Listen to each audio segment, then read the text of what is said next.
モ活時間の記録 Vlog、 水性アクリル塗料のカラーごとの記録動画です。今回は青その1、塗料は水性アクリルのシタデルカラーとパレホを愛用ですが、その中でも使うカラーはある程度絞られてきます。今回はシタデルカラーの濃い色味の青5つのカラーを色見本的にペイントします。青の色塗りに入る前にベース塗装をします。使うのはシタデルカラーのベースレイスボーン。フィギュアでは牙や骨、爪なんかに塗ることが多いカラーで、最近はよく下地塗装に用いています。水で溶いて薄めて模型塗装用の平筆で色をつけました。色見本としてペイントするのは100均でも手に入るプラスチックのクリアのスプーンです。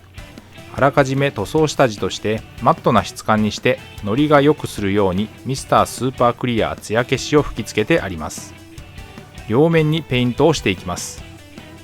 今回使ったレイスボーンの他にプラモデルや消しゴム塗装で下地として使う塗料にはシタデルカラーのレイヤー、ホワイトスカー、パリッドウィッチフレッシュ、同じくシタデルカラーのベースコラックスホワイト、パレホだとゲームカラーのデッドホワイト、そしてエルフィックフレッシュ、この辺りを水で溶いて薄く塗装箇所に塗るようにしています。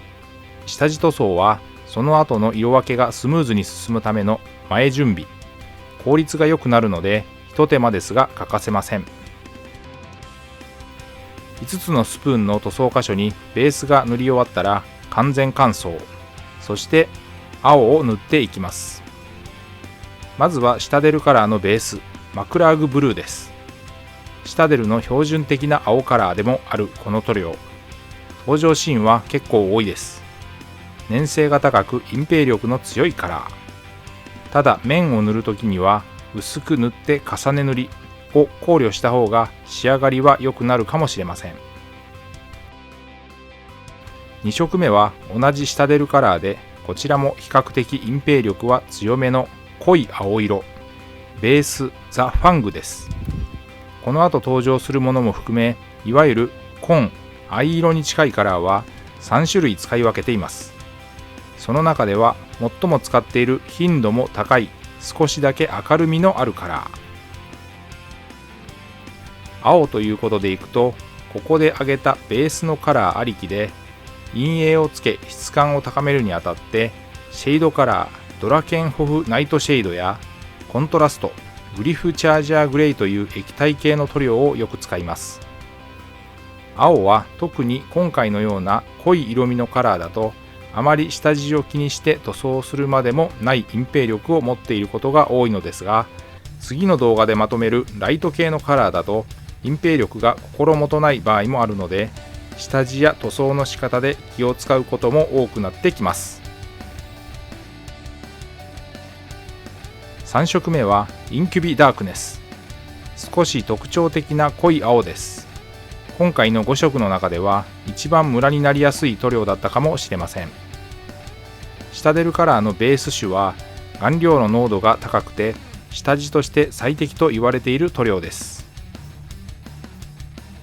シタデルカラーはイギリス生まれの水性アクリル塗料で、ミニチュアホビー用のカラー。ベース、レイヤー、コントラスト、シェード、ドライ、テクニカルと用途に応じて様々な種類の塗料があります。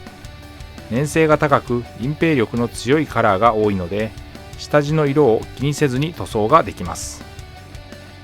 4色目は先のザ・ファングより少しだけさらに濃い青、同じくベース種のナイトロードブルーです。実際にフィギュアなどで並べて塗ってみると、色の違いが分かりづらいところもあるくらい近しい色味の塗料。このカラーも塗りやすい。今回は筆は1色ずつ色見本なので平筆を使いましたが、色分けが必要な時は極細筆、面相筆などを使ってペイントをしています。最後はシタデルカラーレイヤーソテクグリーンです。青緑の青が強い感じの色味の塗料。上塗り用のレイヤー種ですが、そこそこ一平力は強いカラーです。